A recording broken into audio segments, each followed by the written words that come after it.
નમસ્કાર મિત્રો, સ્વાગત છે તમારું ગીતા's ટેસ્ટી કિચનમાં। આજે આપણે બનાવીશું વ્રત કે ઉપવાસમાં ખાઈ શકાય તેવી એકદમ ટેસ્ટી કાચા કેળાની કટલેસ। તો ચાલો ફટાફટથી બનાવવાનું શરૂ કરીએ। કેળાની કટલેસ બનાવવા માટે મેં અહીંયા 1 કિલો કાચા કેળા લીધા છે। હવે આપણે કેળાને કુકરમાં નાખીશું અને આપણા કેળા ડૂબી જાય તેટલું પાણી આપણે ઉમેરી દઈશું। હવે આપણે કુકરનું ઢાંકણ બંધ કરી દઈશું। અહીંયા આપણે ગેસની આંચને મીડિયમ રાખવાની છે। અહીંયા આપણે તેને 2 સીટી લઈ લઈશું। આપણું કુકર ઠંડુ થાય એટલે આપણે ઢાંકણું ખોલીને ચેક કરી લઈએ।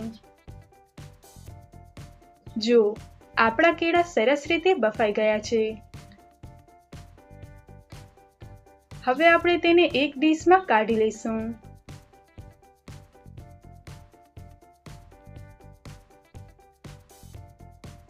હવે આપણે કેળાની છાલને કાઢી લઈશું અને આપણા કેળાને થોડા ઠંડા થવા દઈશું। આપણા કેળા ઠંડા થઈ જાય એટલે આપણે તેને એક મોટા વાસણમાં લઈ લઈશું। હવે આપણે તેને મેસરની મદદથી સરસ રીતે મેશ કરી લઈશું।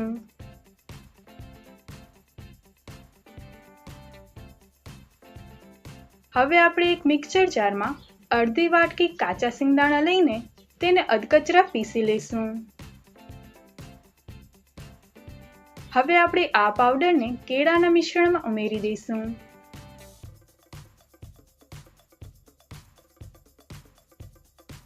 હવે આપણે તેમાં ઉમેરીશું અડધી વાટકી ઝીણા સમારેલા લીલા ધાણા, 3 ચમચી ખાંડ, 1 ચમચી જીરું, 4 ચમચી આદુ મરચાંની પેસ્ટ। તમે તમારા સ્વાદ મુજબ ઓછું કે વધુ લઈ શકો છો। સાથે જ ઉમેરીશું 5 ચમચી લીંબુના ફૂલ। તમે ઈચ્છો તો લીંબુનો રસ પણ નાખી શકો છો અને છેલ્લે અડધી ચમચી મીઠું નાખીશું। તમે તમારા સ્વાદ મુજબ વધુ કે ઓછું મીઠું નાખી શકો છો। હવે આપણે હાથની મદદથી આ બધા જ મસાલાને સરસ રીતે મિક્સ કરી લઈશું। જો કટલેસનું મિશ્રણ એકદમ સરસ રીતે તૈયાર થઈ ગયું છે। હવે આપણે એક વાટકીમાં થોડું તેલ લઈશું। અહીંયા મેં હાર્ટ શેપનું કટલેસ બનાવવાનું મોલ્ડ લીધું છે। તમે કોઈ પણ શેપના મોલ્ડનો ઉપયોગ કરી શકો છો। જો તમારી પાસે કોઈ પણ મોલ્ડ ઉપલબ્ધ ન હોય તો તમે હાથની મદદથી પણ કટલેસ બનાવી શકો છો। હવે આપણે આ મોલ્ડમાં અંદરની તરફ થોડું તેલ લગાવી દઈશું જેનાથી આપણું મિશ્રણ ચોટે નહીં। હવે થોડું મિશ્રણ હાથમાં લઈને તેને આપણે મોલ્ડમાં ભરીશું અને ઉપરથી ધીમેથી દબાવી દઈશું। હવે આપણે મોલ્ડને હળવેથી ઉપર ઉઠાવીશું એટલે આપણી સરસ મજાની કટલેસ તૈયાર થઈ જશે।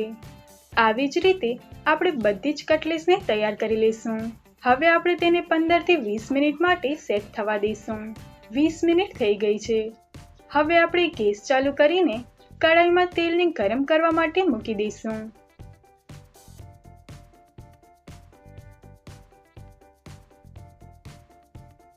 આપણું તેલ સરસ ગરમ થઈ જાય એટલે આપણે તેમાં એક એક કરીને કટલેસ ઉમેરતા જશું।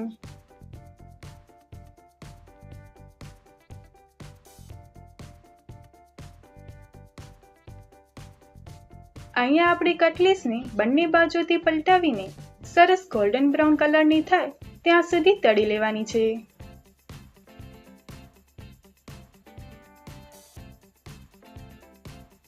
જુઓ કેટલો સરસ ગોલ્ડન બ્રાઉન કલર આવી ગયો છે।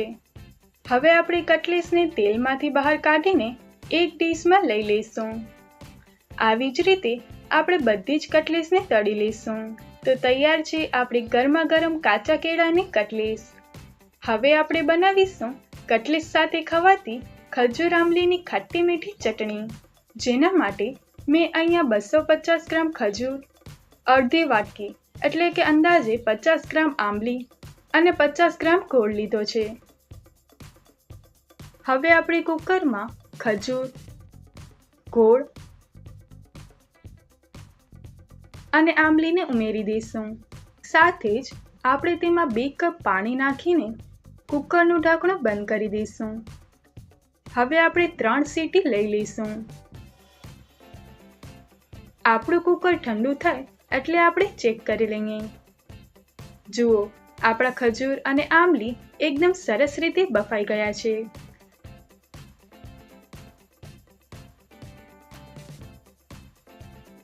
હવે આપણે મિક્સરની મદદથી આ મિશ્રણને સરસ ક્રશ કરીને સ્મૂથ કરી લઈશું.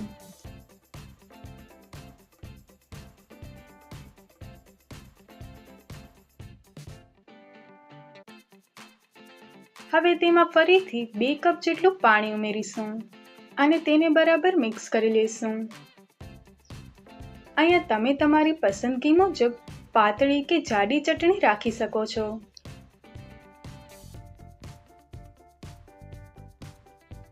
હવે આપણે એક મોટું વાસણ લઈશું અને તેના પર ગરણી રાખીશું. હવે આપણે તેમાં ચટણીને કાઢી લઈશું.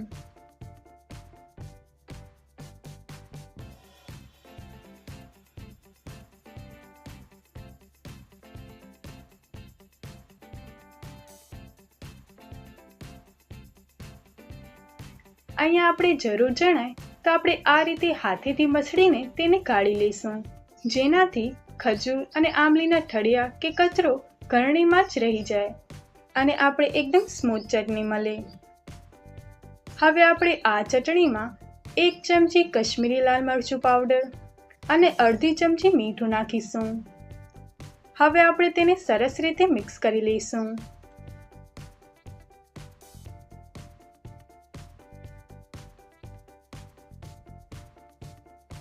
તો તૈયાર છે આપણી ખાટી મીઠી ચટણી.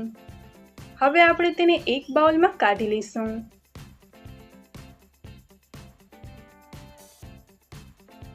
હવે આપણે બનાવીશું ચટાકેદાર લીલી ચટણી, જેના માટે આપણે એક મિક્સર જાર લઈશું.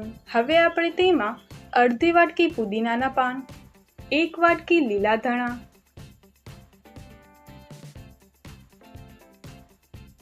અડધી ચમચી જીરું, અડધી ચમચી મીઠું, 2 ચમચી સિંગદાણા, જેનાથી આપણી ચટણી એકદમ ઘટ બનશે, 2 લીલા મરચાના ટુકડા,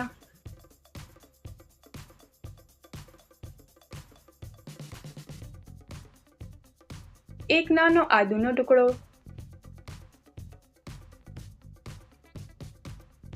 1 ચમચી ખાંડ અને અડધા લીંબુનો રસ નીચોવીશું.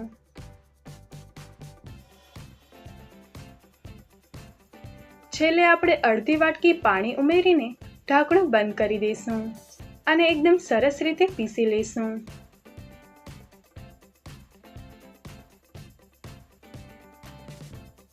જુઓ, કેટલો સરસ ફ્રેશ ગ્રીન કલર આવ્યો છે. હવે આપણે લીલી ચટણીને એક સર્વિંગ બાઉલમાં કાઢી લઈશું.